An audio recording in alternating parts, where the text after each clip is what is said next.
நேயர்களுக்கு என் அன்பான வணக்கங்கள். நான் உங்கள் அட்சய லக்ன பத்ததி ஜோதிடர் மோனிகா ராஜ்கமல், சேலம் மாவட்டத்தில் இருந்து. இந்த வீடியோ பதிவுல நம்ம பார்க்க இருக்கிற நட்சத்திரமானது ஆயில்யம் நட்சத்திரம். பொதுவா இந்த ஆயில்யம் நட்சத்திரம்னு எடுத்தோம்னா ஒரு திறமைசாலிகள்னு சொல்லலாம். அட்சய லக்ன பத்ததி, அதாவது ஏஎல்பி லக்னத்துல உங்களுக்கு ஆயில்ய நட்சத்திரம் சென்றாலோ, சந்திரன் நின்ற இடம் ஆயில்ய நட்சத்திரமாக இருந்தாலோ, அடுத்து ஏஎல்பி லக்னத்துல இருந்து 10ஆம் இடம், அதாவது தொழில் ஸ்தானம் என்று சொல்லக்கூடிய இடத்துல ஆயில்ய நட்சத்திரம் நின்றாலோ, நான் சொல்லக்கூடிய தொழில்கள் ஆகட்டும், பரிகாரங்கள் ஆகட்டும், அனைத்துமே பொருந்தும்னு சொல்லலாம். அதற்கு முன்னாடி உங்களுடைய ஜாதகத்துல தொழில் ஸ்தானாதிபதி நல்லா இருக்காரா அப்படிங்கிற விஷயத்த நீங்க தெரிஞ்சுக்கிட்டு ஆரம்பிங்க. முதல்ல தொழில்கள் எதுன்னு பாத்திரலாம். முதல் தொழில்னு எடுத்தோம்னா பிளாஸ்டிக் பொருட்கள் சம்பந்தப்பட்ட விற்பனை, உற்பத்தி. அடுத்து வழக்கறிஞர்கள் அந்த கோர்ட்டு சார்ந்து புத்தகங்களை தயாரிக்கிறது, விற்பனை செய்யறது, இதெல்லாம் அடங்குது. அடுத்து அடகு கடையாகட்டும், இசேவை மையமாகட்டும், கப்பல் சார்ந்து வேலைகள், விண்வெளி சார்ந்த வேலைகள் ஆகட்டும், இது சம்பந்தப்பட்டது வருது இதுல. அடுத்து புதன் எடுத்தோம்னா மொத்தமாவே எஜுகேஷன் படிப்புன்னு சொல்லுவாங்க, ஜோதிடமும் சொல்லுவாங்க இதுல.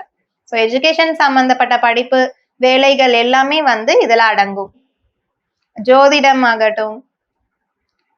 இதுல ஐடி, கம்ப்யூட்டர் ரிலேட்டட் தொழில்நுட்ப கல்வி, ஐடி சம்பந்தப்பட்ட வேலைகள், மருந்து தயாரிப்பு அல்லது விற்பனை, மருத்துவ துறையில வேலை செய்யறவங்க, ரசாயன பொறியியலாளர், இது அனைத்துமே இதுல அடங்கும்னு சொல்லலாம். இந்த நட்சத்திரம் உங்களுடைய லக்னத்திலேயோ இல்ல தொழில் ஸ்தானத்திலேயோ சென்றால், நான் இப்ப சொல்லக்கூடிய கோவிலுக்கு கண்டிப்பாக போயிட்டு வாங்க. ஆயில்ய நட்சத்திரம் அன்று கர்க்கடேஸ்வரர் சன்னதி ஆலயம்ன்றது கும்பகோணத்துல இருக்கு. திருவையலூர் என்ற ஊர்ல இந்த கோவில் அமைஞ்சிருக்கு. இந்த கோவில்ல என்ன சிறப்புன்னா, இங்க இருக்க சிவபெருமானுக்கு நல்லெண்ணெயில அபிஷேகம் செய்வாங்க. ஏதோ ஒரு காரியத்துக்காக போறீங்கன்னா, ஆயில்ய நட்சத்திரம் அன்னைக்கு போனீங்கன்னா இந்த கோவில்ல நல்லெண்ணெய் வாங்கி கொடுங்க, அதுல அபிஷேகம் செய்வாங்க. அதை கண்கூடா பார்த்துட்டு, தீபாரதனை பார்த்துட்டு வாங்க. கண்டிப்பா உங்க ஜாதகத்துல இருக்க தடைகள், பிரச்சனைகள், தொழில் சம்பந்தப்பட்ட பிரச்சனைகள் தீரும்னு சொல்லலாம். அடுத்து நீங்க வணங்கக்கூடிய தெய்வம்னு பாத்தீங்கன்னா பெருமாள் தான். புதன்கிழமை ஆகட்டும், வாரம் புதன்கிழமை மட்டும் பெருமாள் சுவாமிய கண்டிப்பாக நீங்க தரிசனம் செய்யணும். அதே சமயம் நீங்க தானமாக கொடுக்கக்கூடிய பொருள்னு கேட்டோம்னா பச்சை பயிறு. பச்சை பயிறு இல்லாதவங்களுக்கு தானமாக கொடுங்க.